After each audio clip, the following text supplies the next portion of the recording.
Abrams did not stop.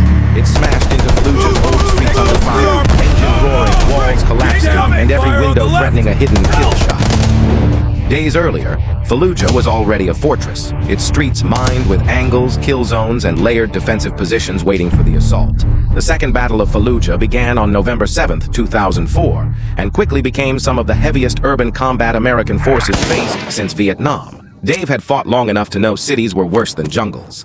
In a city, death watched from windows, doors, rooftops, and rubble. Brick trusted geometry more than courage. Streets, corners, sightlines, and crossfires mattered more than speeches once armor entered the old quarter. The Abrams was not there just to intimidate. In Fallujah, armor became a moving shield, a breaching tool, and psychological pressure on every block. Then the city answered with a burst from somewhere above. Not random fire, but deliberate urban ambush built to catch infantry beside armor. Brick did not describe the trap. He showed it by tracing sectors on dust, then pointing to the exact windows nobody should ignore. Fallujah's defenders had months to prepare, turning dense urban ground into layered resistance with barricades, fighting holes, and interconnected firing positions. The opening assault used armor, artillery, and infantry together because Fallujah could not be taken by speed alone in such packed urban terrain. Dave had learned one brutal rule of city fighting. The man who stares too long at one doorway dies from another. Brick kept the team alive by shrinking chaos into tasks. Corner, window, roofline, breach point, repeat until the block stopped fighting. The block was not cleared yet. It was only starting to reveal how many ways an old city could kill trained men. In Fallujah, every advance was an argument between armor, terrain, and fear, and nobody won that argument cleanly. Brick knew the street was not just dangerous. It was layered vertically, with windows, rooftops, alleys, and breach holes all fighting at once. The assault force was massive by urban standards, with roughly 13,500 American and British troops and about 2,000 Iraqi forces committed. Dave watched the tank crew and understood the truth of city war. Armor gave protection, but it also attracted every prepared gun. Brick never taught urban tactics like a lecture. He showed them through corners, muzzle angles, and the spacing between men and walls. The city fought back with patience. Shots came from hidden height, then silence, then movement where the eye wanted least to look. Fallujah showed why combined arms mattered. Infantry, armor, and supporting fires had to work together, or the city would consume them block by block. Dave moved because standing beside armor was safer than standing alone, but never safe enough to stop scanning above and behind. Even under fire, Brick refused bunching. In streets this narrow, one bad cluster could become a perfect burst target. Urban fear was different from jungle fear. In a city, terror had edges, stairwells, blind corners, and rooms you had not opened yet. The Abrams 120mm system gave crews multiple effects, and the Army's 120mm inventory includes rounds for light armor, obstacles, and anti-personnel roles. Brick treated the tank like a tool, not a mirror. Armor could smash walls, but infantry still had to own the rooms beyond. For a moment, the breach worked. Dust filled the lane, vision collapsed, and that brief blindness felt more dangerous than the bullets. That was where veterans mattered most. Younger men wanted speed. Dave knew hesitation could kill, but blind momentum killed faster. By now, Fallujah was proving its core lesson. Superior firepower could open streets, but only disciplined men could survive them. The next phase was worse than the street. Once inside the buildings, every room became a decision, and every doorway became a gamble. Dave could feel the building closing around him. Walls gave cover, but they also trapped sound, fear, and the memory of every bad room before. Brick saw hesitation spreading and crushed it with structure. Clear left, hold right, stairwell next, rooftop after, no wasted motion. Veterans did not enter rooms bravely. They entered because the team behind them needed the room no longer to be unknown. The pressure shifted upward. In dense urban combat, roofs were not just high ground. They were escape routes, ambush points, and observation posts. Brick understood morale as well as geometry. Men broke faster in buildings because walls made danger feel personal and immediate. Dave hated how familiar this felt.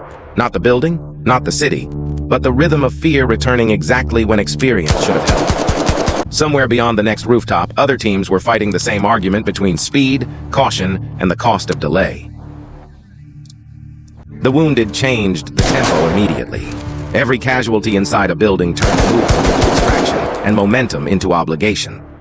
Brick answered the problem the way hard commanders always do. Save who you can, but never let the whole building turn against you. The building kept lying. Empty rooms stayed empty until they mattered, and quiet corners stayed quiet until someone trusted them. That uncertainty was part of the defense. Men wasted strength on doubt before they even spent it on movement. Dave remembered every old rule at once. Stay low, stay useful, and never let a closed door make you imagine too much. By the end of this phase, nobody still believed in a fast clearance. Fallujah had become endurance, nerves, and command inside concrete. Then came the sprint phase, when hesitation died completely and every second inside the block turned into a test of violent momentum. Taking point! Dave felt his body moving ahead of thought. Training, scars, and survival instinct fused into one brutal mechanical rhythm. Brick understood the next minutes would decide whether the team kept the initiative or got trapped inside someone else's geometry. The upper floor twitched with movement. Not enough to see clearly, only enough to know the next room would be close and ugly. When the pressure hit, it hit at room distance. Short range, violent, and close enough that orders became instinct more than language. Dave stopped feeling brave. He was only functional now, a damaged nervous system carrying a rifle through collapsing rooms. Brick countered the assault with angles, not rage. He kept bending the fight into corners where overlapping fire could still make sense. For a few violent seconds, they held because men like Brick could still think while death pressed through every opening. But holding was not clearing. Every room cost stamina, ammunition, and the shrinking belief that the block would finally end. The worst urban fights do not feel heroic inside them. They feel narrow, repetitive, dirty, and always one room from disaster. And still, Brick kept the team moving, not with promises, but by making the next 10 seconds feel survivable. By sunset, survival was no longer about aggression. It was about keeping order alive inside a building, trying to kill everyone equally. Brick here. Sector 4, keep your head down. Night did not end the danger. Dave. It amplified it because darkness erased distance and made every room sound Brick occupied.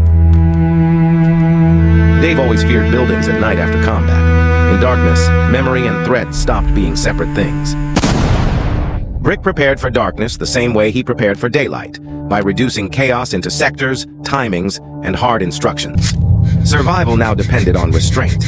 One nervous burst into the dark could expose the team, waste ammunition, and confuse the whole floor.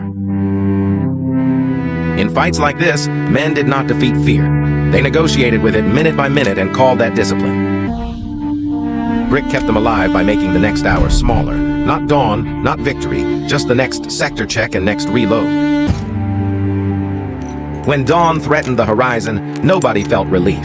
Morning would only reveal what was still trying to kill them. Fallujah proved that modern assault power could break into the city fast, but holding space still depended on exhausted men making imperfect decisions. Dave would survive this block, but not leave it untouched.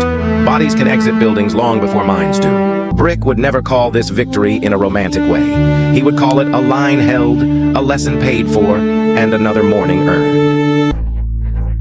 That is the real shape of Fallujah, not myth, not glory, but disciplined men enduring terror one room and one decision at a time. And if this story hit you hard, remember why battles like Fallujah must be studied honestly. Bad memory creates the next disaster. History remembers the tanks, the breaching, and the firepower.